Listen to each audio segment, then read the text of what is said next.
வணக்கம். முதல் அத்தியாயம் 7வது ஸ்லோகம். அஸ்மாகம் து விசிஷ்டாயே தான் நிபோதத்விஜோத்தம நாயகா மம சைன்யஸ்ய சந்யார்த்தம் தான் பிரவீமி தே. இப்போது ஒரு கதையை கேட்கலாமா? ஒரு காட்டில் பல விலங்குகள் ஒன்றாக வாழ்ந்து வந்தது. அந்த காட்டில் ஒரு சின்ன முயலும் இருந்தது. அது மிகவும் வேகமாக ஓடும் இல்லைங்களா? ஆனால் பெரிய விலங்குகளை பார்த்தா அது எப்பயும் நினைக்கும், அவங்க தான் என்னை விட வலிமையானவர்கள், என்னால் ஒன்றுமே முடியாது அப்படின்னு அது நினச்சிக்கும். ஒரு நாள் காட்டில் ஒரு பெரிய பிரச்சனை ஏற்பட்டுச்சு. என்ன தெரியுமா? ஒரு யானை சேத்துல சிக்கிக்கிச்சு. பெரிய விலங்குகள் பலரும் அதை வெளியே இழுக்க முயன்றனர், ஆனால் முடியலை. முயல் அமைதியாக எல்லாத்தையும் பார்த்துட்டே இருந்தது.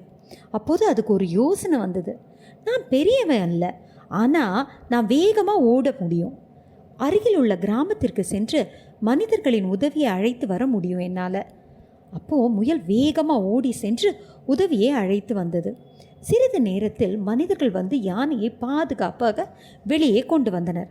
அனைத்து விலங்குகளும் முயலை பாராட்டின. முயல் அப்போது புரிந்து கொண்டது, நான் யானையை போல வலிமையானவன் அல்ல, ஆனால் எனக்கென்று ஒரு தனித்திறமை இருக்கிறது. கீதை 1வது அத்தியாயம் 7வது ஸ்லோகத்தோட என்ன சொல்ல வராரு? குருஷேத்திரத்தில் துரியோதனன் முதலில் பாண்டவரோட படையை பற்றி, அங்கே இருக்கிற வீரர்களை எல்லாம் பற்றி கவனித்து துரோணாச்சாரியார்கிட்ட சொல்லிட்டு வந்தார் இல்லைங்களா? பின்னர் தனது படையில் உள்ள சிறந்த வீரர்களையும் தலைவர்களையும் நினைவுபடுத்தி கொண்டார். அதே போல் நாமும் பிறருடைய திறமையை மட்டும் பார்த்து பயப்படாமல் நம்முடைய பலத்தையும் அறிந்து கொள்ள வேண்டும். ஒவ்வொருவருக்கும் ஒரு தனி திறமை இருக்கிறது. பிறருடன் உன்னை ஒப்பிடாதே, உன்னுடைய பலத்தை கண்டறிந்து அதை வளர்த்து பயன்படுத்து.